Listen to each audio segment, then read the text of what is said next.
Repap Lieu just cornered FBI Director Kash Patel with photos that could end Trump's presidency. When Lieu asked about images showing Trump with girls of uncertain age found in Epstein's safe, Patel's evasions revealed a chilling truth. The man now running America's top law enforcement agency won't investigate his own boss, even when evidence sits in FBI vaults. The gentleman from California is recognized. Thank you, Director Patel, for being here today. The FBI searched Jeffrey Epstein's Manhattan residence, correct? I believe that happened in 2018. I think there was 2 locations, sir. It's 2019, and in that residence, the FBI found a safe, correct? I don't have the catalog of evidence in front of me. In that residence, the FBI found a safe, correct? I'll accept your representation. Okay. And in that safe, the FBI found topless and lewd photographs of girls, correct? Again, sir, I'll accept your representation. I don't know. Thank you. It was all over the media at the time. There's a New York Times article that says Jeffrey Epstein is indicted on sex charges as discovery of nude photos is disclosed, dated July 8th, 2019. And the Times reports a trove of lewd photographs of girls was discovered in a safe inside financier Jeffrey Epstein's Manhattan mansion. Author Michael Wolff has conducted numerous interviews of Jeffrey Epstein. I'm going to play for you a video clip of what Michael Wolff said Epstein told him was in the safe and what he showed the author was in this safe. So let's please play that clip now. Elected. And I was sitting talking to Epstein, and he said, "Wait a minute, I got to show you something." And then he went into his safe, and he came out with photographs. They were Polaroids, I think, and he kind of spread them out like playing cards, and it was Trump. I mean, I think there were a dozen of them, and it was Trump with girls of an uncertain age at Epstein's Palm Beach house, where all of the things that he would ultimately be accused of took place. And I remember very vividly 3 of them. There are 2 in which Trump is, the girls, topless girls, are sitting on Trump's lap. And then a 3rd in which he has a stain on the front of his pants. And the girls are kind of pointing at it, sort of bent over, laughing. So, Director Patel, I'm going to ask you a very broad and general question. As you know, Donald Trump and Jeffrey Epstein were friends.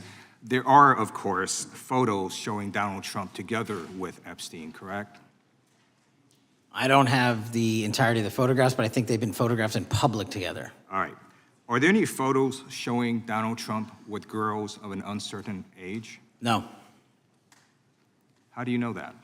Because that information would have been brought to light by multiple administrations and FBI investigators over the course of the last 20 years. Well, you know what? That's just not true, because no one knew about the creepy birthday message that Donald Trump wrote to Jeffrey Epstein until the Wall Street Journal disclosed it, and then all of a sudden, the Epstein estate provides it to Congress. Well, so certainly, you weren't there at the search. You don't know what Epstein may or may not have done with those photographs even prior to the search. Maybe someone has it. Maybe the Epstein estate has it.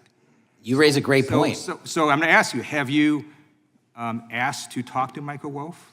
You raise a great point. I haven't personally asked to talk to Michael Wolff. Has the FBI asked? But the FBI, I'll get back to you if the FBI specifically so Michael Wolff has ever. About 100 hours of testimony of Jeffrey Epstein. Wouldn't it be good for the FBI to interview Michael Wolff? I'm not saying they haven't. I just don't know. Has FBI subpoenaed the tapes that Michael Wolff has conducted of Jeffrey Epstein? I don't know. All right. So if you could provide us an answer, that would be terrific. Sure. Well, let me ask you this question then. Have you looked at all the photos in Epstein files? I have looked at all the information that the investigators who investigated this case have provided to run out credible leads. And in the Epstein files, was there that creepy birthday message that Donald Trump had written to Epstein? No, that's what I was trying to tell you. You raise a great point. The estate of Jeffrey Epstein has a voluminous amount of information that they have not released before. Okay, so that's great. So Wouldn't it be great if FBI subpoenaed the estate of Jeffrey Epstein for all that information? The estate is under no obligation to provide that material, even pursuant to a subpoena. That's a great point. Yeah, that's just false. Okay. That's just false. You're the frickin' FBI. You can subpoena the information from the estate, and you better do that. I'd like to move literally on. not how it works. I'm going to move on now and talk about Epstein's client list. You confirmed that it exists. Attorney General Pam Bondi confirmed earlier this year that it exists. So I just want to ask you a simple question. Is Prince Andrew on Epstein's client list? The material related to Prince Andrew has been made public. Is Prince Andrew on the client list? We have released the index of names All right, that were is- in is- Jeffrey Epstein's. Is Donald Trump on Epstein's client list? The index has been released, and the index will speak for So I'm itself. just going to say, America, there's a huge red flag. The FBI director could not answer Gentlemen. whether Donald Trump was on Epstein's Gentleman's time client has list. expired. I You're yield now back. recognized. What Congressman Ted Lieu did in that hearing room wasn't just political theater. It was a methodical dismantling of the FBI's credibility under Kash Patel's leadership, using the Jeffrey Epstein case as a scalpel to expose how law enforcement becomes compromised when loyalty trumps truth. The exchange reveals 3 alarming realities about American justice that every citizen should understand. Lieu began with established facts. The FBI searched Epstein's Manhattan residence in 2019. They found a safe.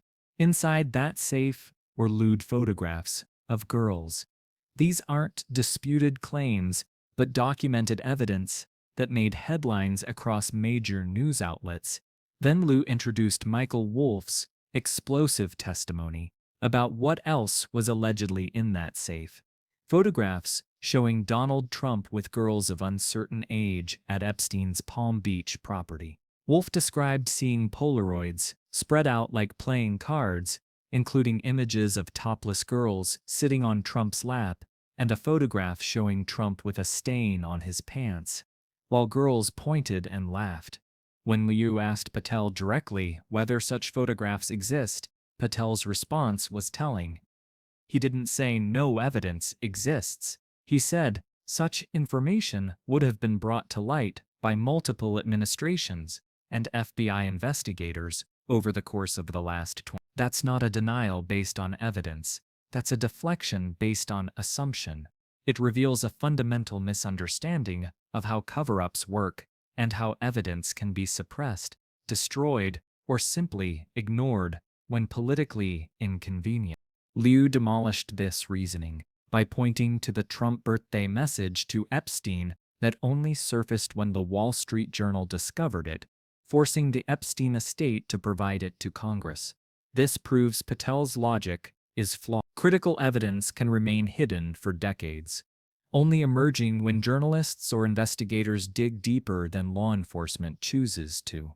The fact that something hasn't been brought to light doesn't mean it doesn't exist. The exchange exposed Patel's ignorance about basic investigative procedures. When Lieu asked whether the FBI had interviewed Michael Wolff or subpoenaed his tapes of Epstein, Patel repeatedly said, "I don't know." For an FBI director, this level of unfamiliarity with a case of this magnitude is either incompetence or willful blindness. Then Patel made a legally absurd claim that the Epstein estate has no obligation to provide material even pursuant to a subpoena. Lieu correctly called this false. The FBI absolutely has subpoena power over estates in criminal investigations. This legal error isn't trivial. It suggests either Patel doesn't understand federal law enforcement powers, or he's creating excuses to avoid pursuing evidence that might implicate his boss. Both possibilities are disqualifying for someone leading the nation's premier investigative agency. The pattern becomes clearer when examining Patel's responses about the client list. When asked directly whether Prince Andrew or Donald Trump appear on Epstein's client list, Patel deflected to the index has been released and will speak for itself. This is classic non-answer rhetoric designed to avoid stating uncomfortable truths.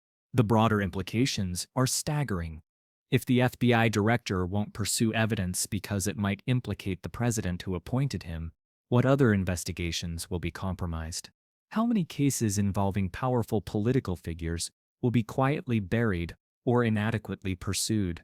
This isn't hypothetical concern, but observable reality playing out in real time. Consider what should happen next. The FBI should immediately interview Michael Wolff under oath about his conversations with Epstein and the photographs he claims to have seen. They should subpoena all materials from the Epstein estate using the full weight of federal investigative powers. They should conduct a comprehensive audit of all evidence collected from Epstein's properties to ensure nothing has been overlooked, destroyed, or misplaced. Most importantly, they should do this regardless of who might be implicated. The hearing revealed that none of this is happening under Patel's leadership. Instead, we have an FBI director who deflects questions about evidence, misunderstands basic legal procedures, and refuses to definitively state whether his own boss appears in materials related to a convicted sex trafficker. This represents a complete breakdown of the independence that makes law enforcement credible. When institutions lose their independence, they lose their legitimacy. When law enforcement becomes a tool for protecting political allies rather than pursuing truth, it ceases to serve justice and becomes an instrument of power. Lieu's questioning demonstrated that this transformation is already underway. The question isn't whether American law enforcement is being politicized, but how much damage will occur before citizens demand accountability. Every evasion, every "I don't know," every deflection from Patel represents evidence disappearing into political persecution. Every case not pursued because it might embarrass powerful figures represents victims denied justice. This is how democratic institutions die, not through dramatic collapse, but through quiet corruption that makes them irrelevant to their original purpose.